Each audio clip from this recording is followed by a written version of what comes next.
Hey guys, the main event this weekend in the first weekend of Currie Cup is the Western Province versus the Bulls at the top of the log at the moment. If for international fans, the Western Province is basically the Stormers. It's just their other name when they do play in the Currie Cup. So they also won't be wearing this. They'll be wearing a white and blue hooped jersey. Getting into the game though, the Western Province 4 out of 5 so far for the season. Bulls 5 out of 6 for the season. The only loss the Stormers had in the unlocked season was against the Bulls, 39-6. That was a massive loss to them. And after that loss, actually, they turned the page and they changed completely how they have been playing this season, and they've kind of turned a leaf and they've been playing good running rugby so far. So this is a time for the Western Province to get a bit of revenge, especially at Newlands. They aren't a easy side to beat at Newlands. It's also the last game the Bulls will be playing at Newlands against the Western Province. It's a game that has a lot of history in it, so I think there's going to be a big battle over here. It's quite windy this weekend, not a lot of kicking that will happen. I think they'll probably try and kick it for a bit, but quite windy. AJ Jacobs being the referee, probably not the best referee we have in South Africa to referee this one. I don't know. You can maybe let me know in the comments. But let's go to the teams. Up front, both teams changed their hookers. That's the only change the Bulls actually do make. But that front row of the Western Province do look pretty strong. Frans Malabo, Mbunambi, and then Kitsoff. That's a Springbok front row. And they've been scrumming really well. The Bulls, their scrum have been holding their fort as well with Jacques van Rooyen and Niakane. I didn't actually think van Rooyen will be starting basically every game in the start of the season, and well, he's been proving me wrong. He's been doing really well at number one.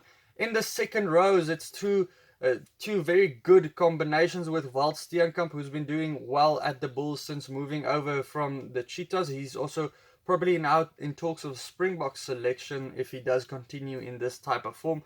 Ruan Norkia, he's been in great form. I think he has received the most lineouts so far in the competition in the Super Rugby Unlocked season. So look out for him receiving the ball at lineout time. Then you get Salman Murat, Schikkeling, a very good combination. They are settling in as a very settled pairing in South African rugby. Then you get Siya Kolisi, who is finally back from his injury, the captain of the Western Province. I think that's going to increase their side a lot because a lot of youngsters have been holding down the fort at the moment while he has not been there. So he's back at number 6. Their captain is back against Marco van Staden. Marco van Staden and Kulisi, they are completely different types of number 6s. So the battle at breakdown obviously belongs to Marco van Staden. The Western Province, they employ a guy like Steven Kitsoff at breakdown time. Then you get Adams van Ryn and Botha for the strong runs. Dwayne Vermeulen versus Augustus or Trokkie.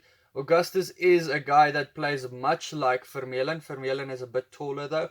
I can't wait to see them clash on the park this weekend. Then Ivan van Zyl, I think he's proved a lot of people wrong this season. He's had a great season so far, playing a very quick game as well, versus Herschel Yankees, who last year had his breakout year for the Springboks and will try to build on that as well. He hasn't had the greatest season so far, but it's because it has been a lot of stop-startish for the Western Province and for himself as well. Chris Smith versus Damian Willemse. I think the Bulls are unlucky that Morné Steyn isn't returning. The Western Province, we're probably a little bit more happy that he isn't there because Chris Smith, he's less of a threat than Morné Steyn at the moment. Morné Steyn is probably one of the best number 10s in South Africa at the moment. Damian Willemse, he is getting a little bit better at the moment. He is finding his form again, especially with his running game. His conversions got a little bit better, probably at a 70% at the moment. Not as good as you would want from a Springbok yet, but how he plays with Warwick Geland at number 15, playing against his previous team, how he plays with him is just exceptional. It's great running rugby to see. Then you get Rikus Pretorius versus Cornel Hendricks. Hendricks has been great at number 12 since shifting from the wing to there. Who would have known that he is actually a great number 12? Stateman Gans, he's in reckoning to become a Springbok if he continues with this type of form. I don't know what other people think, but I think he's been great. Dan du Plessis and Rikus Pretorius, that combination is settling in as well. Ismail, probably the quiet wing for the Bulls. Alrense, he's been very busy for them. Also a 7-star that has been lighting up this stage. Then talking about 7 stars, Angelo Davids, he's been doing well for the Western Province as well. I think he's only played 1 game so far. In that game he did pretty well. Siabelo Sonatla, another 7-star coming back from his injury for the first time in this year, and he would probably want to remind everyone that, listen, I'm also a 7-star that can do my thing. So I would want to see what he does this weekend. Not playing on his regular number 11 jersey though, playing on the other side. So that does cause problems usually. David Kriel and Warwick Geland, they usually, or so far this season, they are the best number 15s in the competition. It's actually funny because they switched unions. David Kriel was a Western Province or was a Stormer last year, so they switched unions over this COVID period. Then we get on to the benches. Cornel Els versus Skara and Tubeni will be a good battle over there. Tubeni probably having a little bit of an edge there. When I have to compare the Bulls as hookers, Els is probably the 3rd best option for them. Ali Vermaak, he's a big guy to bring back. He's probably that quiet guy that just snuck in back from his injury.